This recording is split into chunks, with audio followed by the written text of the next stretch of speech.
Hello students, welcome to magnet brains Hindi. मेरा नाम है अवनीश त्रिपाठी। तो कक्षा 12 अर्थशास्त्र का एक महत्वपूर्ण चैप्टर सरकारी बजट एवं अर्थव्यवस्था, ये इंपॉर्टेंट चैप्टर आज हम शुरू करने जा रहे हैं और इसका सबसे महत्वपूर्ण और सबसे पहला भाग देखने जा रहे हैं कि बजट है क्या, बजट का परिचय क्या है, बजट से आप क्या समझते हैं और अर्थव्यवस्था में ये क्यों इंपॉर्टेंट है। पर उससे पहले एक बात ध्यान रखना है स्टूडेंट्स कि मैग्नेट ब्रेन्स हिंदी एक ऐसा प्लेटफॉर्म है जहां कक्षा 6 से 12 तक की सारी शिक्षा बिल्कुल निःशुल्क दी जा रही है। आप किसी स्टेट बोर्ड से पढ़ाई कर रहे हो या एनसीईआरटी या सीबीएसई बोर्ड से पढ़ाई कर रहे हो, आपको सारी शिक्षा यहां पर निःशुल्क दी जाती है। एक या दो चैप्टर पढ़ने के बाद आपको किसी भी तरह के पेड सब्सक्रिप्शन की जरूरत नहीं पड़ती है। तो ये इंपॉर्टेंट इंफॉर्मेशन आपको ध्यान रखना है। आइए स्टार्ट करते हैं आज का सेशन और समझते हैं कि बजट क्या है। अब देखिए, बहुत सिंपल तरीके से आपको समझ के चलना है।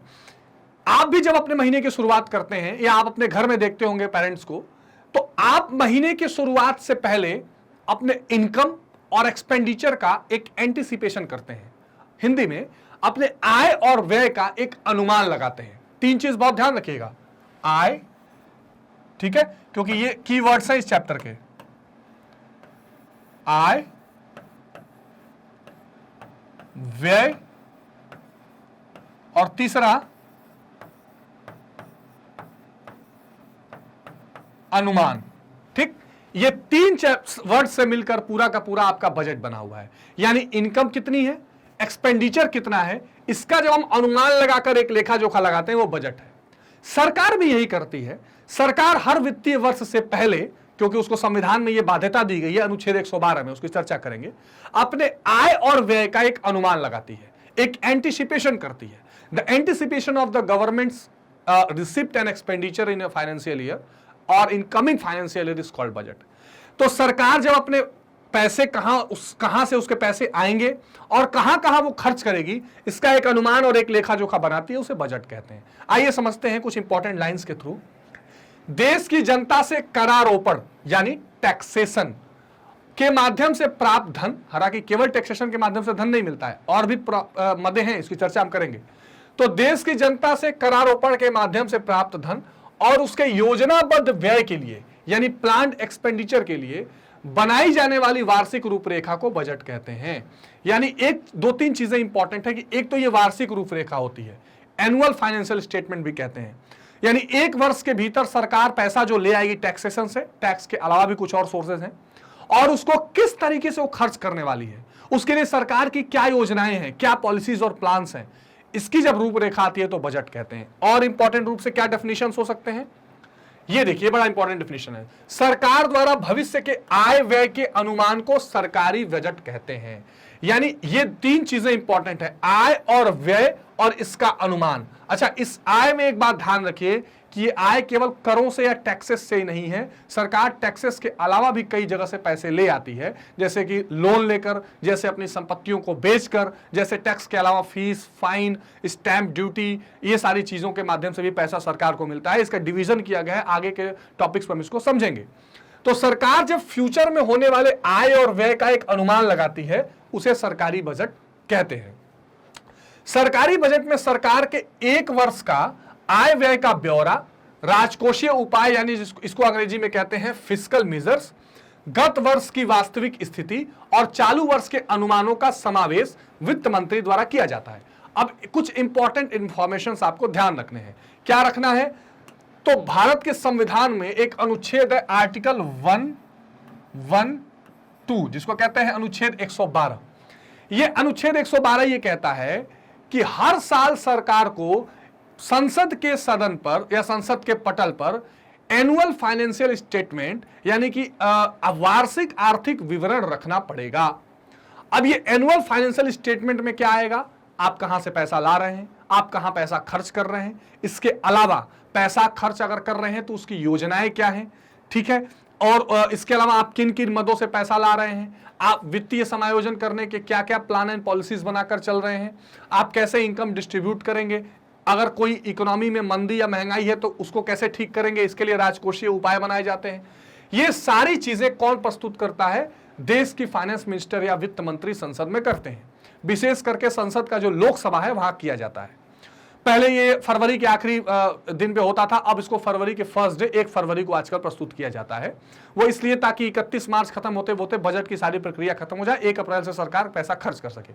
क्योंकि जब तक ये बजट संसद के सदन से पास नहीं होगा तब तक सरकार 1 रुपया भी खर्च नहीं कर सकती, ऐसी बाध्यता है।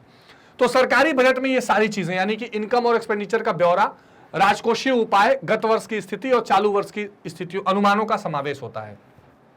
सामान्य शब्दों में बजट से आशय उस प्रलेख से होता है जिसमें एक अवधि विशेष, ये अवधि विशेष क्या होता है? 1 वर्ष का होता है। और उस 1 वर्ष को क्या कहते हैं?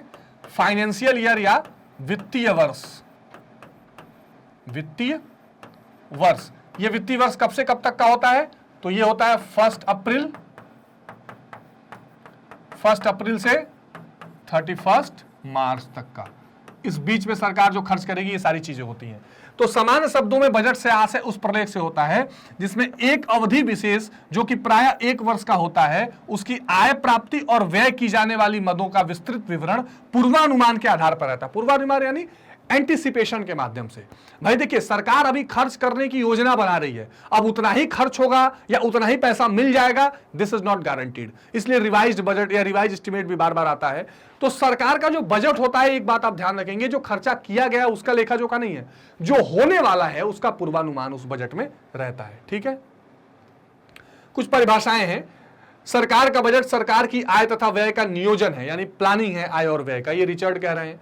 जॉनसन कह रहे हैं कि एक राजकीय बजट आने वाले समय प्राय 1 वर्ष में राज्य के अनुमानित आय और व्ययों का विवरण है। लगभग एक जैसी बात इन लोगों ने की है। तो ये कुछ मॉडल डेफिनेशंस भी आप ध्यान में रख सकते हैं। ठीक है, अब ये बड़ा इंपॉर्टेंट है कि बजट के उद्देश्य या बजट को प्रस्तुत करने की आवश्यकता क्या है, बहुत इंपॉर्टेंट है। तो देखिए, एक तो संवैधानिक आवश्यकता तो संविधान में ही बता दी गई कि अनुच्छेद 112 के तहत आपको करना पड़ेगा, पर संविधान में भी ये क्यों लाया गया है, क्यों बजट प्रस्तुत करना जरूरी है? तो एक तो इससे आर्थिक सुदृढ़ता यानी कि जो इकोनॉमिक, जिसको कह सकते हैं इंपावरमेंट देश का होगा, इकोनॉमिक उसमें पावर रहेगा, इकोनॉमिक उसमें स्टेबिलिटी रहेगी। अब आर्थिक सुदृढ़ता कैसे आएगी? जब बजट प्रस्तुत किया जाता है तो उसमें रोजगार के साधनों की चर्चा की जाती है, उसमें सड़क, पुल, ब्रिज, ये सारो चीजें बनाने की चर्चा की जाती है। जो वर्ग कमजोर है उसको आगे बढ़ाने की बात किया जाता है। क्या रोजगार के लिए सरकार करेगी, कौन से नई इंडस्ट्रीज लगाएगी, सारा काम करती है। यानी कि जो 3 वर्ग हैं, जो 3 सेक्टर हैं अर्थव्यवस्था के, प्राथमिक, द्वितीयक और तृतीयक, तीनों क्षेत्रों में सरकार क्या काम करने वाली है, इसकी चर्चा की जाती है। और अगर ये सारी चीजें मजबूत होंगी तो जाहिर सी बात है देश का विकास और आर्थिक सुदृढ़ता तो बिल्कुल निश्चित तौर पर आएगी। तो इसलिए आर्थिक, अच्छा, टैक्स की बात होती है, उसमें सरकार के खर्चों की बात होती है, तो पूरा फाइनेंशियल सिस्टम जो है उसके बारे में चर्चा की जाती है। इसलिए इससे आर्थिक सुदृढ़ता आएगी, तो इसलिए बजट जरूरी है। देश का औद्योगिक विकास, अभी मैंने कहा कि जैसे द्वितीय क्षेत्र विनिर्माण का है, तो सरकार जब बजट बनाती है तो उद्योगों से कितना टैक्स लेना है, किस उद्योग को प्रमोट करना है, टैक्स में छूट देना है, जिसको आजकल टैक्स हॉलीडेज कहते हैं। जैसे भारत सरकार एक पॉलिसी बना रही है स्टार्टअप्स इंडिया, छोटे छोटे उद्योग उसको प्रमोट किए जाएं, तो सरकार उसके लिए नीति बनाती है। सरकार कभी कभी उनसे टैक्स में छूट देती है। सरकार ये भी अनाउंस करती है कि सरकार अपने उद्योग लगाएगी। तो इन माध्यमों से सरकार क्या करती है, देश का औद्योगिक विकास करने का भी प्रयास करती है। ये बजट में शामिल होता है। बुनियादी सुविधाओं का विस्तार, बुनियादी सुविधाएं क्या है? बेसिक एमिनिटीज जिसको कहते हैं। जैसे सरकार कह रही है कि हम स्वच्छ भारत अभियान में शौचालय बनाएंगे, प्रधानमंत्री ग्राम सड़क योजना में सड़कें बनाएंगे, उज्ज्वला योजना में बुनियादी सुविधा आपको गैस सिलेंडर देंगे, गोवर्धन योजना में आपको जिसको कहते हैं कि नेचुरल फार्मिंग या जिसमें मैन्योर फार्मिंग करने की आपको बात समझाएंगे, है ना। नल जन योजना से हर घर में नल का जल पहुंचाएंगे, स्वच्छ पानी पहुंचाएंगे। सौभाग्य योजना से आपको बिजली देंगे। तो कहने का अर्थ यह है कि इस बजट में जो ये घोषणाएं होती हैं उससे बुनियादी सुविधाएं, ट्रांसपोर्टेशन के लिए सड़कें बनती हैं, गाड़ियां खरीदी जाएंगी, बसें खरीदी जाएंगी, रेलवे ट्रैक का विस्तार होगा, ये सारी चीजें बजट के माध्यम से दी जाती हैं। इसलिए बजट की आवश्यकता है। कृषि विकास जिसको हम कहते हैं क्या, एग्रीकल्चरल डेवलपमेंट। तो ये जो प्राथमिक क्षेत्र अर्थव्यवस्था का जिसमें कृषि या खेत खनन ये सारी चीजें आती हैं, इसके लिए भी सरकार नीतियां बजट में लेकर आती है। आपने सुना होगा किसान क्रेडिट कार्ड, ये क्या है, बजट से ही अनाउंस किया गया है। सरकार उसके लिए बजट हर साल देती है, जिसमें किसानों को एक निश्चित सीमा तक क्या दिया जाता है, ऋण की सुविधा प्रदान की जाती है। तो ये किसके माध्यम से आ रहा है, बजट के माध्यम से आ रहा है। प्रधानमंत्री किसान सम्मान निधि योजना है, हर 4 महीने पर 2000 रुपए किसानों को दिया जा रहा है। इसका प्रावधान कहां से आ रहा है, बजट से आ रहा है। तो ये जो कृषि विकास है ये भी बजट के माध्यम से संभव है। रोजगार को बढ़ावा, जितनी आर्थिक क्रियाएं सरकार करेगी, जितना व्यय करेगी, वो कहीं ना कहीं खर्च होगा। सड़कें बनेंगी, पुल बनेगा, नए नए उद्योग बनेंगे, इससे लोगों को रोजगार मिलेगा, इंडस्ट्रीज लगेंगी तो रोजगार मिलेगा। ये सरकार बजट से ले आती है, तो इसलिए बजट की आवश्यकता है। बचत और निवेश में संतुलन, जब तक सरकार को ये नहीं पता होगा कि आय कितना है, व्यय कितना है, तब तक कैसे सेविंग होगी और कैसे इन्वेस्टमेंट होगा, दोनों का बैलेंस बनाना भी जरूरी है। सामाजिक कल्याण में वृद्धि, ये बहुत इंपॉर्टेंट है। देखिए खास करके भारत जैसा देश जो समाजवादी विचारधारा के साथ एक मिश्रित अर्थव्यवस्था लेकर चलता है, यानी जो कल्याणकारी राज्य की बात करता है, वेलफेयर स्टेट जिसको हम कहते हैं, जिसमें हम क्या लेकर चलते हैं कि सबका कल्याण होना चाहिए, है ना। तो इस स्थिति में जो सामाजिक कल्याण है, जैसे वृद्धा पेंशन, जैसे विकलांग पेंशन, जैसे छात्रवृत्ति की योजनाएं, जैसे सब्सिडी जो छूट दी जाती है सरकार की उसकी योजनाएं, इससे सरकार क्या करती है, ये जो सामाजिक कल्याण है उसको बढ़ाती है, यानी जिसको जरूरत है सरकार के मदद की उसको बढ़ाती है। सरकार हमारा क्या है, प्रोग्रेसिव टैक्सेशन है।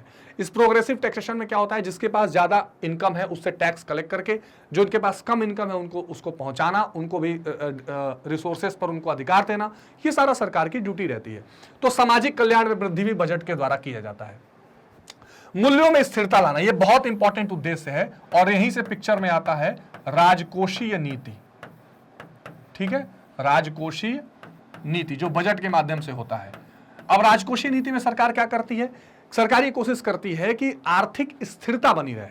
आर्थिक स्थिरता का मतलब कि जो बहुत ज्यादा महंगाई की स्थिति है या बहुत ज्यादा मंदी की स्थिति है उसमें एक नियंत्रण हो, ना बहुत मंदी आए ना बहुत महंगाई आए। इसके लिए सरकार क्या करती है, राजकोषीय नीति बनाती है। बेसिकली इसमें दो चीजें शामिल होती हैं, एक तो कर से संबंधित नीति और एक सरकार के व्यय से संबंधित नीति। तो सरकार अपने कर को बढ़ाती है और घटाती है, इससे लोगों की इनकम कम और ज्यादा होती है, तो महंगाई की स्थिति को कंट्रोल किया जाता है। व्यय को घटाती और बढ़ाती है, इससे भी सरकार क्या करती है, अगर मान लीजिए बहुत ज्यादा कीमतों में वृद्धि हो गई है, मूल्यों में बहुत वृद्धि हो रही है, तो सरकार अपने खर्चों को कम कर देगी ताकि अर्थव्यवस्था में पैसा कम जाए। बहुत ज्यादा मूल्यों में अगर कमी आ गई तो सरकार अपने व्यय को बढ़ा देगी ताकि लोग अर्थव्यवस्था में ज्यादा से ज्यादा पैसा जाए। इसकी डिटेल चर्चा हम आने वाले टॉपिक्स में करेंगे, डोंट वरी। लेकिन कुल मिला के मूल्यों में स्थिरता लाना भी सरकार के बजट का एक उद्देश्य है, राजकोषीय नीति है, जो अपने आप में एक बहुत बड़ा फंक्शन है या उद्देश्य है बजट का। ठीक है, तो आई होप कि ये उद्देश्य और आवश्यकताएं आपको समझ में आ रही होंगी कि बजट की क्या जरूरतें हैं। ठीक है, अब आते हैं, अब तक बजट की हम चर्चा कर रहे थे केंद्रीय बजट यानी सेंट्रल बजट। देखिए भारत आपको पता है एक संघवादी स्टेट है, फेडरल स्टेट है। यहां पर क्या है, एक केंद्र की सरकार होती है और कई राज्यों की, जैसे UP government, MP government, Assam government, Tripura government, Kerala government, अलग अलग सारी सरकारें हैं। हर सरकार की अपनी विधानसभा है और देश की सरकार के पास, जो केंद्रीय सरकार उसके पास संसद है। तो जो राज्यों की सरकारें होती हैं वो अपने विधानसभा में अपना बजट ले आती हैं और केंद्र की सरकार अपना बजट पेश करती है। तो भारत के संविधान का जो अनुच्छेद 112 है वो केंद्र सरकार को आदेश करता है कि आपको अपना बजट प्रस्तुत करना पड़ेगा। तो देश की जो केंद्रीय सरकार होती है, जब संपूर्ण राष्ट्र के लिए केंद्र से संबंधित आय स्रोत और व्यय की मदों का पूर्वानुमान लगाकर उसे संसद में प्रस्तुत करती है, तो उसे केंद्रीय बजट कहते हैं। यानी जो anticipated presentation of income and expenditure of the government by the central government for the whole nation is called central budget। यानी जब केंद्र की सरकार आप अपने आय और व्यय का लेखा जोखा देती है पूर्वानुमान लगाकर, वो केंद्रीय बजट में आता है।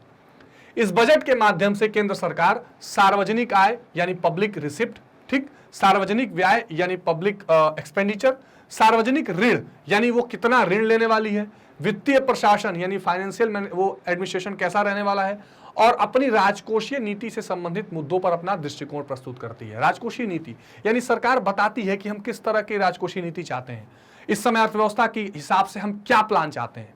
सरकार ये बता देती है कि हम बहुत व्यय करने के मूड में हैं कि संकुचन करने के मूड में हैं, ये सरकार बहुत क्लियर करती है ना। सरकार ये बता देना चाहती है कि हम देश में किस तरह का फाइनेंशियल मैनेजमेंट रखना चाहते हैं, और आय व्यय और ऋण का लेखा जोखा तो रखती ही है।